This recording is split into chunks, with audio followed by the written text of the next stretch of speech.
Hello students, welcome back to school mathematics. Students, हम complex analysis में पढ़ रहे हैं सिंगुलरिटी। आज हम इसमें पढ़ेंगे singular point plus isolated singularity क्या होती है वो भी हम आज पढ़ेंगे।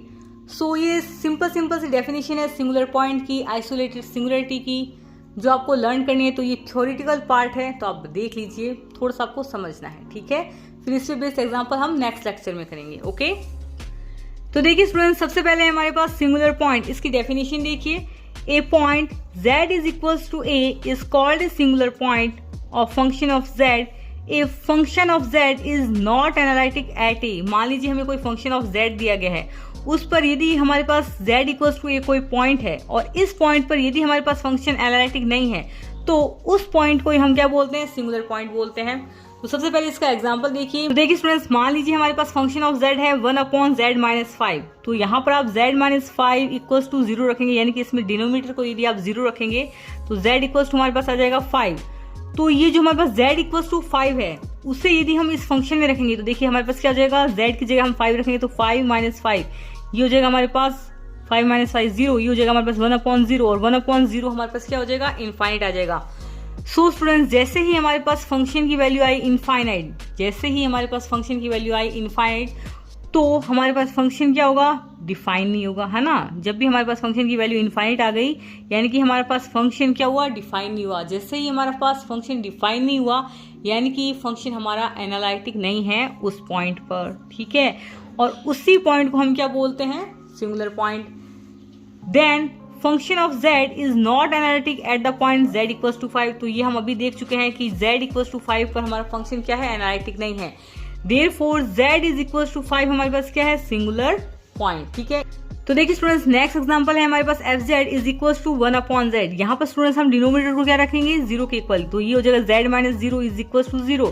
तो z हमारे पास क्या आ जाएगा, 0। ऑफ z में z की वैल्यू 0 रखेंगे तो देखिए हमारे पास क्या आएगा, ये हो जाएगा 1/0। 1/0 हमारे पास क्या आ जाएगा, इनफाइनाइट। जैसे ही हमारे पास फंक्शन की वैल्यू आई इनफाइनाइट, वैसे ही हमारा फंक्शन क्या हुआ, डिफाइन नहीं हुआ। यदि हमारे पास फंक्शन डिफाइन नहीं हुआ तो हमारा फंक्शन एनालिटिक भी नहीं हुआ। So students, z is equal to 0 पर हमारा फंक्शन एनालिटिक नहीं है। So z is equal to 0 हमारे पास क्या है, सिंगुलर पॉइंट है। तो देखिए भाषा के इस प्रकार लिखनी है आपको, fz is not analytic at the point z equals to 0, then z is equals to 0 is singular point, ठीक है। इसी प्रकार नेक्स्ट एग्जांपल देखिए स्टूडेंट्स। एग्जाम्पल नंबर 3 है हमारे पास, fz दिया गया हमारे पास 1/sin z minus cos z। यहाँ पर स्टूडेंट्स यदि हम z की वैल्यू π/4 रखें तो हमारे पास फंक्शन की वैल्यू आ जाएगी 1/0 और जो कि हो जाएगा इनफाइनाइट। और इस प्रकार हमारा फंक्शन क्या होगा, डिफाइन नहीं होगा। स्टूडेंट्स, यदि हमारा फंक्शन डिफाइन नहीं हुआ तो हमारा फंक्शन एनालिटिक भी नहीं होगा, है ना। तो z इक्वल्स टू π/4 हमारे पास क्या है, एक सिंगुलर पॉइंट। देखिए स्टूडेंट्स, नेक्स्ट हमारे पास डेफिनेशन है रेगुलर पॉइंट की। रेगुलर पॉइंट हमारे पास क्या होता है, वो पॉइंट जिस पर हमारा फंक्शन एनालिटिक होता है उसे ही हम रेगुलर पॉइंट कहते हैं, ठीक है। तो डेफिनेशन देखिए किस प्रकार लिखनी है आपको।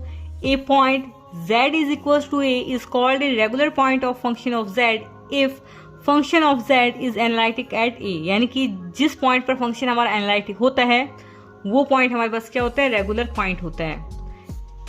एग्जाम्पल है fz is equals to e to the power z।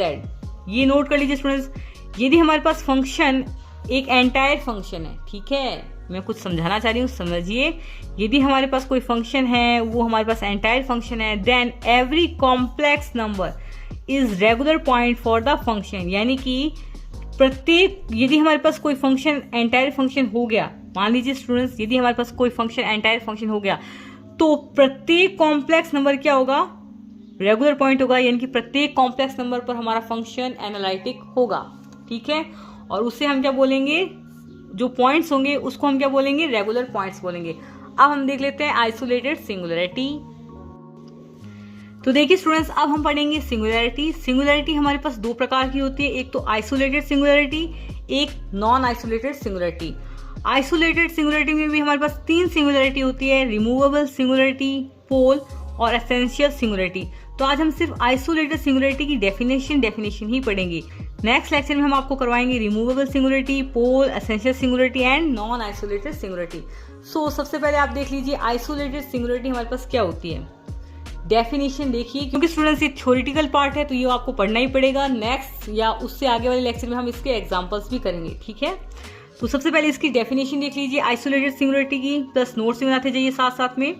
A point z is equals to a is said to be isolated singularity if the function fz is function of z is not analytic at the point z equals to a। ठीक है, ये तो simple सा ही है। Singularity का मतलब ऐसे point तो होंगे ही ना जिस पर फंक्शन हमारा एनालिटिक नहीं होगा, यानी कि सिंगुलर पॉइंट है ना। fz is not analytic at the point z equals to a, यानी कि कुछ पॉइंट ऐसे होंगे जिस पर हमारा फंक्शन एनालिटिक नहीं होगा। ठीक है, ये तो हो गया हमारे पास पहला पॉइंट। दूसरा पॉइंट हमारे पास क्या है, हमारे पास स्टूडेंट्स क्या है, analytic in the deleted neighbourhood of the point z equals to a।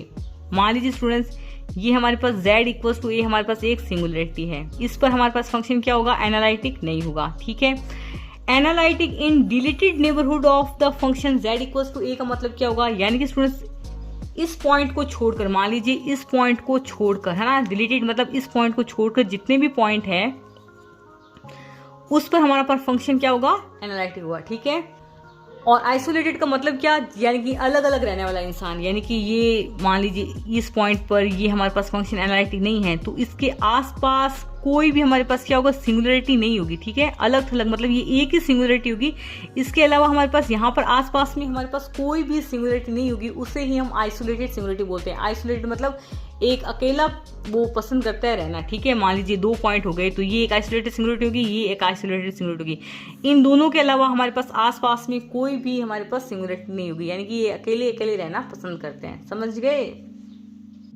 तो देखिए स्टूडेंट्स, फर्स्ट एग्जांपल है हमारे पास fz is equal to z plus 1 upon z minus 2। यहाँ पर स्टूडेंट्स हम डिनोमिनेटर को क्या रखेंगे, जीरो के इक्वल रखेंगे। तो देखिए क्या मिलता है हमें, ये होगा z minus 2 is equal to 0। तो z minus 2 is equal to 0, तो z इक्वल टू एक हमारे पास 2 आया।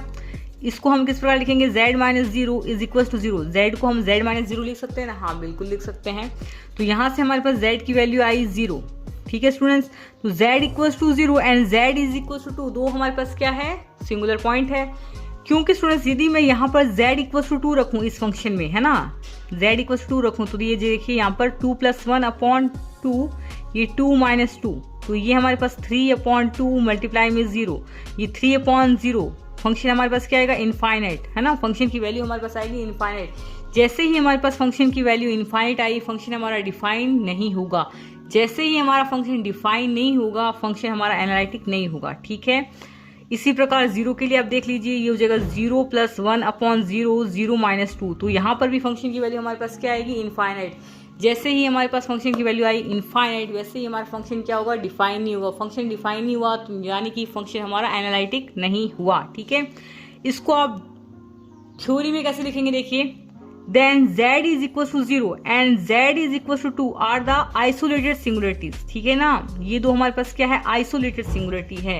आइसोलेटेड मतलब अलग अलग रहने वाली सिंगुलरिटी जिनके आसपास कोई और सिंगुलरिटी नहीं होती, यानी कि ये जैसे मान लीजिए ये है यहाँ पर एक z इक्वल्स टू 0 और ये z इक्वल्स टू 2, ये दो सिंगुलरिटी है और ये थोड़ी दूर दूर है, यानी कि इनके आसपास में कोई सिंगुलरिटी नहीं है। यानी कि मान लीजिए ये z इक्वल्स टू ये 0 और ये z इक्वल्स टू 2, है ना, ये दोनों सिंगुलरिटी है। इसके आसपास में यहाँ पर कोई सिंगुलरिटी नहीं है, इसके आसपास में यहाँ पर सिंगुलरिटी कोई नहीं है। ठीक है, z equals to 0 and z equals to 2 हमारे पास क्या होगी, दो आइसोलेटेड सिंगुलरिटी होगी। ठीक है, because function is analytic all points except z equals to 0 and z equals to 2। यानी कि स्टूडेंट्स यहाँ पर स्टूडेंट्स ये z equals to 0 and z equals to 2 पर हमारा फंक्शन एनालिटिक नहीं होगा, लेकिन इसके अलावा यानी कि इस पॉइंट को मान लीजिए छोड़ दिया, तो इस पॉइंट को छोड़कर यहाँ पर इसमें जितने भी पॉइंट्स होंगे फंक्शन उसमें हमारा एनालिटिक होगा। इसी प्रकार ये z इक्वल टू 2 वाला पॉइंट यानी कि डिलीटेड नेबरहुड में हमारा फंक्शन क्या होगा, एनालिटिक होगा। यानी कि उस पॉइंट को छोड़कर सभी पॉइंट्स पर हमारा फंक्शन एनालिटिक होगा। ठीक है, there are no other singularities in the neighborhood of the point z equals to 0 and z equals to 2। यानी कि z equals to 0 और z equals to 2 के नेबरहुड में, यानी कि नेबरहुड मतलब आसपास में कोई भी हमारे पास दूसरी सिंगुलरिटी नहीं होगा, तो ये हमारे पास आइसोलेटेड सिंगुलरिटी होती है। आइसोलेटेड सिंगुलरिटी मतलब ऐसी सिंगुलरिटी जो अकेले अकेले रहना पसंद करती है ना, आसपास में उसके जैसी वापस सिंगुलरिटी और हमारे पास नहीं होती है। ठीक है, यानी कि यहाँ पर आसपास में उसके पास में कोई भी सिंगुलरिटी नहीं होगी, वो हमारे पास होगी आइसोलेटेड सिंगुलरिटी। आई होप आपको ये वीडियो पसंद आया होगा। ये वीडियो पसंद आए तो लाइक जरूर करें, कमेंट जरूर करें and subscribe to SQL mathematics. Thank you.